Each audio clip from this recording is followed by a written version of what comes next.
साथ संगत जी प्रेम से कहना। धन निरंकार जी, स्वागत है आप सभी का आपके ही चैनल पर। आज मैं आप सभी के लिए एक दिल को छू लेने वाली साखी लेकर आई हूँ। तो चलिए ज़्यादा समय ना गवाते हुए आज की साखी सुनते हैं। विमला जी ने अपनी पड़ोसन रीता जी से पूछा, बहन जी आप कैसी हैं? सुना है आपका पथरी का ऑपरेशन हुआ है। रीता जी ने मुस्कुराते हुए कहा, हाँ बहन जी, सब कुशल मंगल है। विमला जी ने कहा, वैसे ये सब कैसे हुआ? आप तो कायदे कानून की बहुत पक्की हैं और खाने पीने के मामले में तो आप कोई लापरवाही नहीं करती। रीता जी कहने लगी, अब क्या बताऊं बहन जी, मुझे भी नहीं पता ये सब कैसे हो गया। बस मेरे पेट में दर्द रहता था।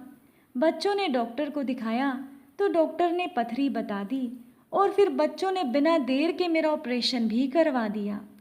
तभी रीता जी की बहू शीला ने आवाज़ लगाई, अम्मा जी आपकी दवाई का समय हो गया है। विमला जी बोली, आप तो बहुत खुशकिस्मत हैं, आपका बेटा और बहू आपकी कितनी सेवा करते हैं। रीता जी मुस्कुराई और अपने घर के अंदर चली गई। अंदर आकर उन्होंने देखा कि उनकी बहू शीला हाथ में पानी का गिलास और दवाई लेकर खड़ी उन्हीं का इंतज़ार कर रही थी। उन्होंने मुस्कुराते हुए कहा, बहू मैं भले ही दवाई लेना भूल जाऊं, पर तुम नहीं भूलती। अरे मुझे कोई बीमारी थोड़ी है, मैं तो बिल्कुल ठीक हूँ। छोटी सी पथरी थी वो निकल गई। तुम लोग बहुत ज़्यादा ही फिक्र कर रहे हो। शीला ने कहा, नहीं अम्मा जी, इतने सालों बाद तो आप आई हैं और आते ही बीमार हो गई। आपकी सेहत से बढ़कर हमारे लिए कुछ नहीं। नहीं तो देवर जी क्या कहेंगे। माँ को लेकर गए थे और ठीक से उनकी देखभाल भी नहीं कर सके। रीता जी मुस्कुराई और बोली कि बहू मैं तुम दोनों की सेवा से सच में बहुत खुश हूँ। अपने बेटे और बहू के व्यवहार पर तो खुद रीता जी भी हैरान थी। लगभग 10 साल पहले उनका बेटा मोहन अपने परिवार सहित शहर आकर बस गया था और फिर धीरे धीरे उसका गांव और माँ से नाता ही टूट गया। पिछले 3 साल से तो उनके बीच किसी तरह का संपर्क ही नहीं था और फिर एक दिन अचानक से मोहन गांव में आ गया। बेटे को देखकर रीता जी बहुत खुश हुई। रीता जी के 4 बच्चे हैं, जिनमें 2 बेटे और 2 बेटियां हैं। सभी की शादी हो चुकी है और रीता जी के साथ उनका छोटा बेटा सोहन गांव में ही रहता है। मोहन ने तो ऐसा रिश्ता तोड़ा कि अपने पिता के मरने पर भी वो गांव में नहीं आया था और अभी 2 महीने पहले अचानक से गांव में पहुंचा और माँ के पैर पकड़कर अपने किए पर माफ़ी मांगने लगा। उनके बार बार मना करने के बाद भी वो उन्हें अपने साथ शहर ले आया। मोहन का कहना था वो अपनी गलतियों का पश्चाताप करना चाहता है, इसीलिए वो अब अपनी माँ की सेवा करेगा।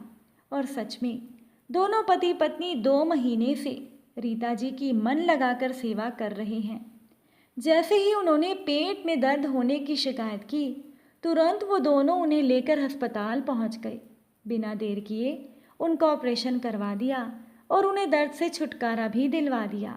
रीता जी अपने बेटे और बहू की सेवा से बहुत खुश हैं और दिन रात वो उन्हें दुआएं ही देती रहती हैं। पर भोली भाली रीता जी छोटी बहू की सेवा के पीछे छिपे हुए स्वार्थ को नहीं जानती थी। उन्हें नहीं पता था कि इस समय मोहन पर कर्ज का बोझ है, इसीलिए अपनी पत्नी शीला के समझाने पर उसने ये सब किया है। वो गांव में अपने हिस्से की ज़मीन जायदाद बेचना चाहता है, पर वो अच्छे से जानता है कि उसकी माँ और भाई उससे नाराज़ हैं और वो कभी उसे ऐसा नहीं करने देंगे। अगर उसने ज़ोर ज़बरदस्ती करने की कोशिश की तो हो सकता है कि माँ उसे बेदखल भी कर दे। इसीलिए उसने बड़ी चालाकी से काम लिया। माँ को अपने पास बुलाकर माँ को विश्वास में ले लिया और भाई से भी गिले शिकवे दूर कर लिए। पर सबसे बड़ा विश्वासघात तो मोहन ने अपनी माँ के साथ किया है। रीता जी को कोई पथरी नहीं थी, उनके पेट दर्द का कारण गैस और बदहजमी थी, क्योंकि सुशीला जानबूझकर ऐसा खाना बना रही थी जिससे कि रीता जी के पेट में तकलीफ हो। उनका कोई पथरी का ऑपरेशन नहीं हुआ, बल्कि उनकी एक किडनी चुपचाप निकाल ली गई है, जिसे मोहन ने बहुत महंगे दामों पर बेचकर अपना कर्ज चुकाया है। उसने एक तीर से दो निशाने साधे हैं, कर्ज भी चुका दिया, माँ की नज़रों में अच्छा बेटा भी बन गया।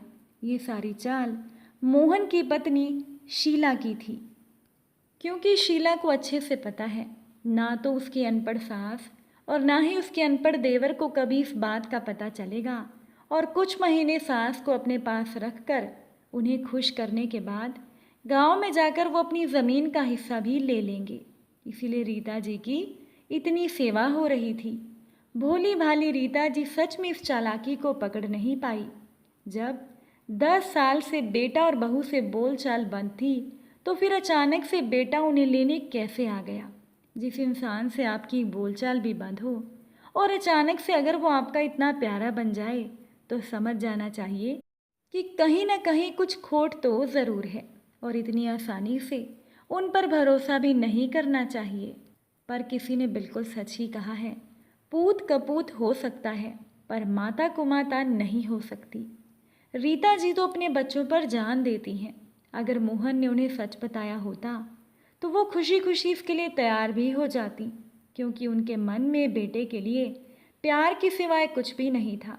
पर जो दुर्बुद्धि व्यक्ति होता है उसे तो सब अपने जैसे ही लगते हैं। लेकिन मोहन ने शीला के कहने पर ही सब किया। उस पर यह कर्जा भी अपनी पत्नी की ख्वाहिश पूरी करने की वजह से ही चढ़ा था। जल्दी ही मोहन को उसकी करनी का फल भी मिल गया।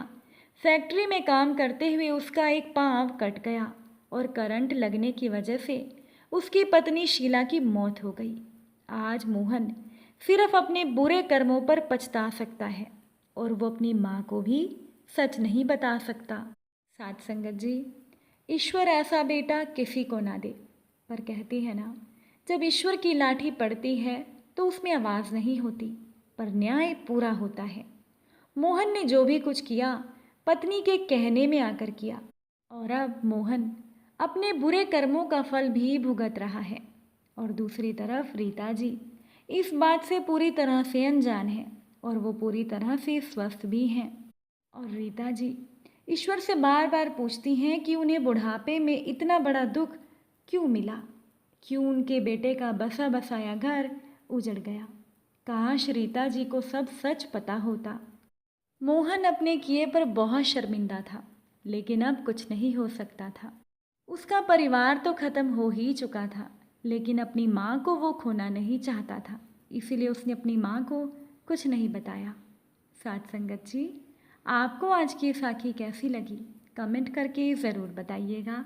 अच्छी लगी हो तो वीडियो को लाइक कीजिएगा। कुछ गलती हो गई हो तो बख्श लेना जी।